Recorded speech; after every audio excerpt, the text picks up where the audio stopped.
I'm Ron Paul. I'm a congressman from Texas, serving in my 10th term. I am the champion of the Constitution. You get the sense that the country is desperate for someone to show us the way. Not the old way, not the same way, but a new way. Ron Paul, who raised more than $5 million in the third quarter, trailing not far behind fellow Republicans like John McCain and Fred Thompson. Ron Paul, who has a huge internet following. He's a congressman, a physician who's delivered more than 4,000 babies. Ron Paul has been married to the same woman for 50 years, which means he doesn't come to the race with a lot of the assorted baggage that some of the other candidates for the White House do. So here's the question. Should more people be listening to what Ron Paul has to say? Ron Paul! Ron Paul! Ron Paul! We have allowed our nation to be overtaxed and overregulated and overrun by bureaucrats. The founders would be ashamed of us for what we're putting up with.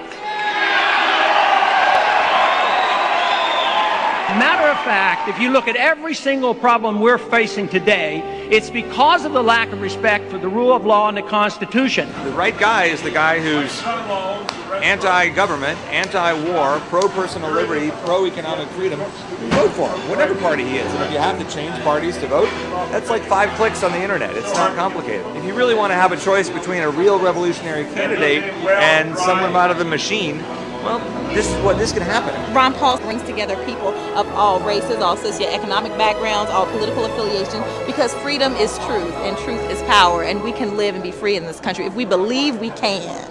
John writes from West Virginia, yes, more people should listen. A rarity. A man of principle, integrity, and high values running for president. Exactly what America needs in this day and age. If you were president, would you work to phase out the IRS? Immediately. That's what they call a softball. And you can only do that if you change our ideas about what the role of government ought to be. If you think the government has to take care of us from cradle to grave, and if you think our government should police the world and spend hundreds of billions of dollars on a foreign policy that we cannot manage, you can't get rid of the IRS. But if you want to lower taxes, and if you want the government to quit printing the money to come up with shortfall and cause all the inflation, you have to change policy. Congressman Ron Paul, you appear to have consistent, principled integrity. Americans don't usually go for that. 1,500 people packed into the War Memorial Auditorium to see Paul speak. The Republican is making waves for his anti-war limited government positions. This is just a small example of the types of things that are happening really across the country. Why are you resonating with people out there? Is it because of your opposition to the war in Iraq? I think that's part of it. I think the message obviously is popular enough. They say, yes, we like the ideas of freedom, the Constitution, limited government, less taxes. But I think the other part is people are worried, more so than I think the politicians on the Hill understand. What is going on? I want to stand and listen to the answer to my question. Why are you arresting me for asking for help?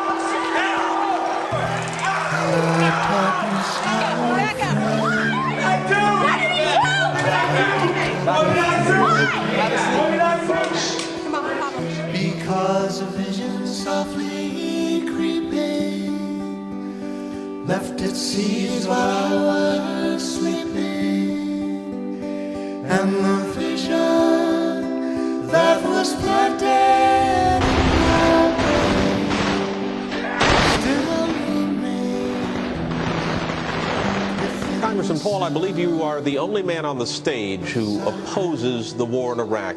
Are you out of step with your party? Is your party out of step with the rest of the world? If either of those is the case, why are you seeking its nomination? Well, I think the party has lost its way because the conservative wing of the Republican Party always advocated a non-interventionist foreign policy. No nation building, no policing of the world. Republicans were elected to end the Korean War. The Republicans were elected to end the Vietnam War. There's a strong tradition of being anti-war in the Republican Party. It is the constitutional position. It is the advice of the founders to follow a non-interventionist foreign policy. Stay out of entangling alliances. Be friends with countries. Negotiate and talk with them and trade with them. Our foreign policy has what the CIA calls blowback. It has unintended consequences.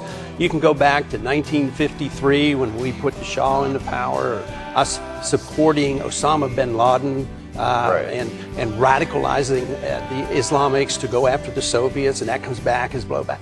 Peace is a powerful message, especially after the war has been going on and the people wake up and realize how many people die and how much it costs. Logic tells us that we can make a better world in a much easier way than causing wars. You just never heard this logic from someone who's actually going to run the country. Said I did not know. Silence like a cancer grows. Hear my words that I might teach you. Take my arms that I might reach out to you. But my words like the freedom message brings us together. It doesn't divide us.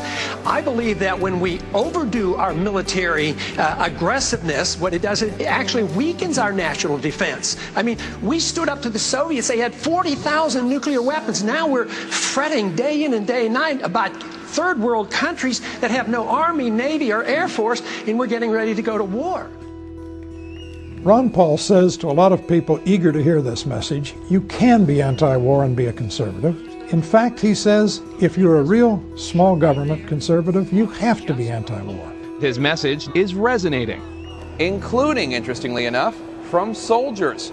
According to one study, Congressman Paul received more campaign cash from members of the military than did any other Republican presidential candidate. And finally, Steve writes from Pennsylvania, remember the line from the classic Simon and Garfunkel song, The Sound of Silence. The line that says the words of the prophets are written on the subway walls and tenement halls. When I hear Ron Paul, sometimes I wonder whether I'm not listening to a latter-day prophet with the way he speaks truth about what our nation has come to. the sign said the words of the prophets are written on the subway wall.